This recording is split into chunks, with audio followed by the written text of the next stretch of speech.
Welcome to the very first episode of Classy Classics, where I take a look back at retro games and see how well they stand up to today's standards. And for today's first episode, we take a look at Megaman X.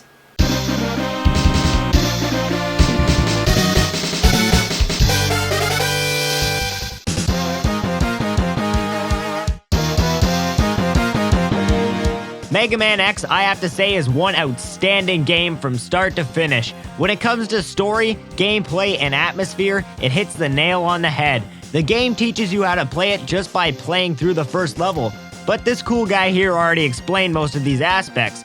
So if you want to know about how a game can teach you how to play it just by using gameplay itself, click on the link on the screen now. Megaman X added in two new abilities, the first being the ability to wall jump and the other being the dash boots. These two items change up the gameplay from the old game tremendously, causing the pace of the game to double. No, triple in speed. Being able to quickly dash jump through a stage and then quickly climb a wall makes not just the gameplay feel more fast-paced and exciting, but also makes vertical levels a lot more possible compared to the original Mega Man series. Mega Man also controls like a charm. There was not a single moment while playing the game where I felt I was killed unfairly or felt like I wasn't in control of X. And trust me, you're gonna want to be in control, because if you're a noob to this series like me, you will die. A lot. Yes, Mega Man X is one of the harder games I've had the pleasure of playing, but at the same point, it's not too hard to make you want to quit. With the ability to get hit multiple times before dying, you never feel cheated when you die or get a game over. You just feel a little set back. The best example of this is at the end of the game when you fight Sigma. If you lose and run out of sub-tanks, you can farm the enemies that spawn out of these tubes to refill your tanks before you have to fight them again. This takes a little while and is a little setback to teach you that if you make mistakes, you will be punished for it. But not too harshly. And speaking of bosses, all the bosses in this game are super fun and super challenging. From the sky battle with Storm Eagle to the weird Rangda Bangda boss, who I very much enjoyed. I never felt disappointed with any of these bosses.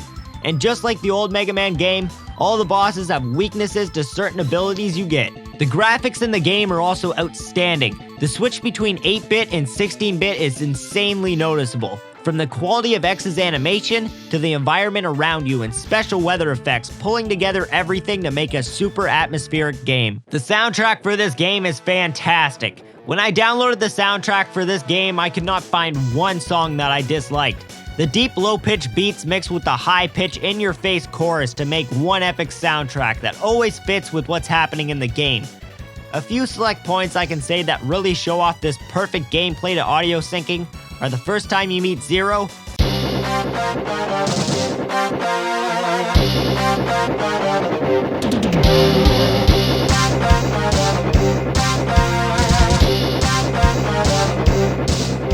the intro to Sigma's fight, and the super fast-paced music for the fight itself.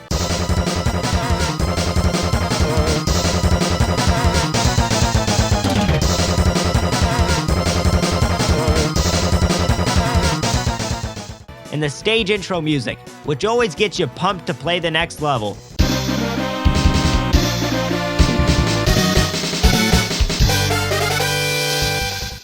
Mega Man X is a classy classic. It stands the test of time, and I still consider it to be better than most of the games that come out nowadays. It did everything right, from gameplay to audio. There's almost nothing bad I can say about this game.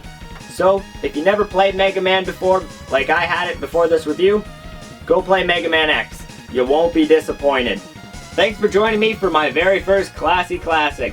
Hope to see you next time for another retro review. Stay classy, YouTube.